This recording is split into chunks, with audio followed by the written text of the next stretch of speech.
ঘন কুয়াশায় সমুদ্রের পাড়িয়ে দাঁড়িয়ে হয়তোবা প্রিয় মানুষকে নিয়ে সময় কাটাতে দারুণ লাগে। সপ্তাহে এই ছুটির দিনে পর্যটকরা তাই ভরপুর সৈকতকে উপভোগ করার জন্য ভিড় করেন কক্সবাজারে। ভাড়া হয়ে যায় হোটেল, রিসোর্ট, গেস্ট হাউসগুলোর অধিকাংশ কক্ষ।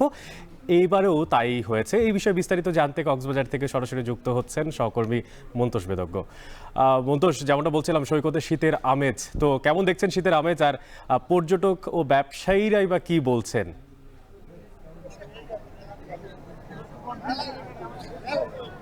অনেক কক্সবাজারে শীতের যে আমেজ সেটি হালকা পড়তে শুরু করেছে এবং আমরা দেখছি যে শান্ত স্নিগ্ধ সমুদ্রের রূপ এবং এই রকম যে পরিবেশ, সেই পরিবেশটিকে উপভোগ করার জন্য কিন্তু আমরা দেখছি যে দেশের নানা প্রান্ত থেকে পর্যটকরা এখানে সামিল হয়েছেন। এবং আমরা এই মুহূর্তে সৈকতের সুগন্ধা পয়েন্টের যে চিত্র, সেটি যদি বলি যে এখানে প্রচুর পর্যটক সৈকতে এসেছেন এবং তারা নানাভাবে এখানে আনন্দ উচ্ছ্বাসে মেতে রয়েছেন। সৈকতের সুগন্ধা পয়েন্ট ছাড়াও এখানে যে লাবণী পয়েন্ট রয়েছে, কলাতলি পয়েন্ট রয়েছে, সিগাল পয়েন্ট রয়েছে, এইসব পয়েন্টে কিন্তু প্রচুর মানুষের উপস্থিতি রয়েছে এবং তারা কিন্তু অত্যন্ত আনন্দের সাথে সময়টা কাটাচ্ছেন।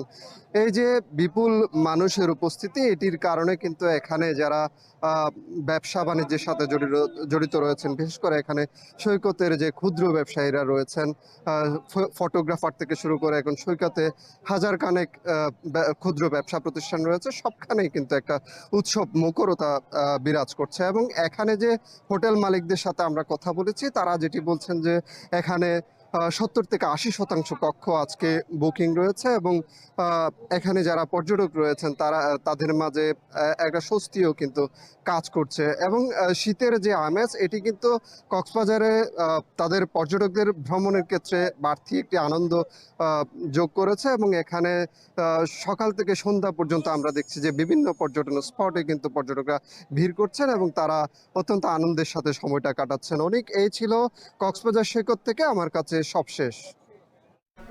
শীতের আমেজে ভিড় বেড়েছে কক্সবাজার সমুদ্র সৈকতে, সে বিষয়ে বিস্তারিত জানাচ্ছিলেন সহকর্মী মন্তোষ বেদজ্ঞ। এখন বাণিজ্যে নিচ্ছে